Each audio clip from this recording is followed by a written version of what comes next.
Envisioning the Year 1,000,000, Cyborgs versus Holdout Humans. This is by the Conversation on Unexplained Mysteries. The University of Oxford's Anders Sandberg looks at what might happen if our species survives for another 1,000,000 years. Most species are transitory, they go extinct, branch into new species, or change over time due to random mutations and environmental shifts. A typical mammalian species can be expected to exist for 1,000,000 years. Modern humans, Homo sapiens, have been around for roughly 300,000 years. So what will happen if we make it to 1,000,000 years? Science fiction author H.G. Wells was the first to realize that humans could evolve into something very alien. In his 1883 essay, Man in the Year 1,000,000, he envisaged what's now become a cliche, big-brained, tiny-body creatures, and later he speculates that humans could also split into 2 or more new species. While Wells's evolutionary models have not stood the test of time, the 3 basic options he considers still hold true. We could go extinct, turn into several species, or even change. An added ingredient is that we have biotechnology that could greatly increase the probability of each of them. Foreseeable future technology such as human enhancement, making ourselves smarter, stronger, in other ways better using drugs, microchips, genetics, or other technology, brain emulation, uploading our brains to computers, or artificial intelligence AI may produce technological forms of new species not seen in biology. Software intelligence and AI. It's possible to predict the future perfectly. It depends on fundamental random factors, ideas and actions, as well as currently unknown technological and biological limits. But it's my job to explore the possibilities, and I think the most likely case is vast speciation, when a species splits into several others. There are many among us who want to improve the human condition, slowing and absorbing aging, abolishing aging, enhancing intelligence and mood, and changing bodies, potentially leading to new species. These visions, however, leave many cold. It's plausible that even if these technologies become as cheap and ubiquitous as mobile phones, some people will refuse them on principle and build their self-image of being normal humans. In the long run, we should expect the most enhanced people, generation by generation or upgrade after upgrade, to become one or more fundamentally different post-human species, and a species of holdouts declaring themselves the real humans.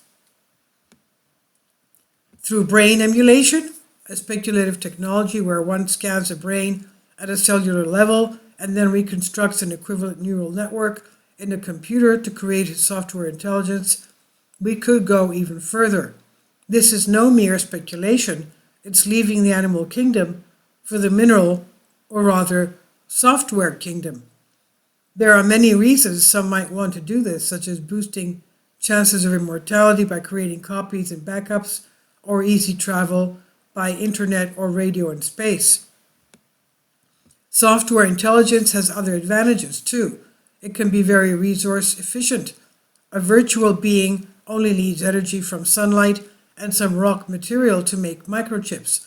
It can also think and change on the timescale set by computation, probably millions of times faster than biological minds. It can evolve in new ways. It just needs a software update. Yet humanity is perhaps unlikely to remain the sole intelligent species on the planet. Artificial intelligence is advancing rapidly right now. While there are profound uncertainties and disagreements about whether or if it becomes conscious, artificial generated intelligence, meaning it can understand or learn any intellectual problem like a human, rather than specializing on niche tasks, will arrive. A sizable fraction of experts think it is possible within this century or sooner. If it can happen, it probably will. At some point, we're likely to have a planet where humans have largely been replaced by software intelligence or AI, or some combination of the two. Utopia or dystopia? Eventually, it seems plausible that most minds will become software. Research suggests that computers will soon become much more energy efficient than they are now. Software minds also won't need to eat or drink, which are inefficient ways of obtaining energy, and they can save power by running slower parts of the day. This means we should be able to get many more artificial minds per kilogram of matter and watts of solar power than human minds in the far future. And since they can evolve faster, we should expect them to change tremendously over time from our current style of mind. Physical beings have a distinct disadvantage compared to software beings, moving in the sluggish, quaint world of matter. Still, they are self-contained, unlike the flitting software that will evaporate if their data center is ever disrupted. Natural humans may remain in traditional societies very unlike those of software people. This is not unlike the Amish people today, whose humble lifestyle is still made possible and protected by the surrounding United States. It's not given that surrounding societies have to squash small and primitive societies. We have established human rights and legal protections, and something similar could continue for normal humans. Is this a good future? Much depends on your values. A good life may involve having meaningful relationships with other people and living in a peaceful and prosperous environmental sustainably. From that perspective, weird post-humans are not needed. We just need to ensure that the quiet little village can function, perhaps protected by unseen automation.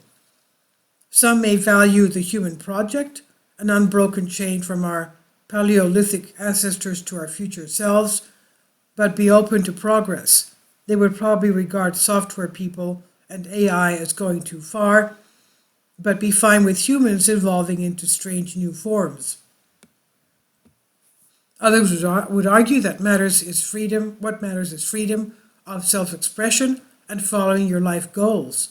They may think we should explore the post-human world widely and see what it has to offer.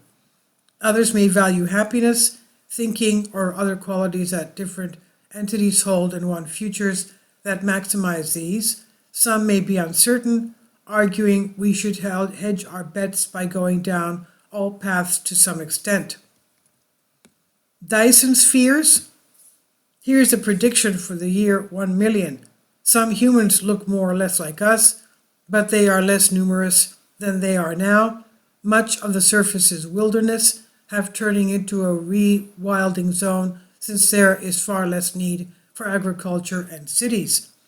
Here and there, cultural sites with vastly different ecosystems pop up, carefully preserved by robots for historical or aesthetic reasons. Under silicon canopies in the Sahara, trillions of artificial minds teem. The vast and hot data centers which power these minds once threatened to overheat the planet. Now most orbit the sun, forming a growing structure, a Dyson sphere, where each watt of energy powers thoughts, consciousness, complexity, and other strange things we do not have words for yet.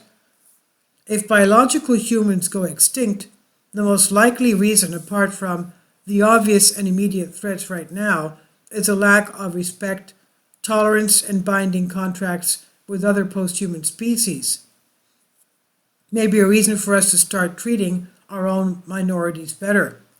Anders Sandberg, James Martin Research Fellow, Future of Humanity Institute, Oxford Martin School, University of Oxford.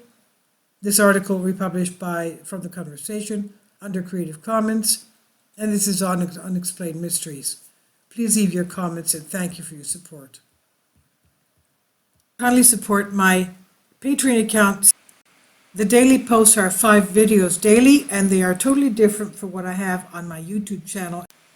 Thank you so much for your support and that you find all my content so interesting. You'll find the Patreon account details in the description box below.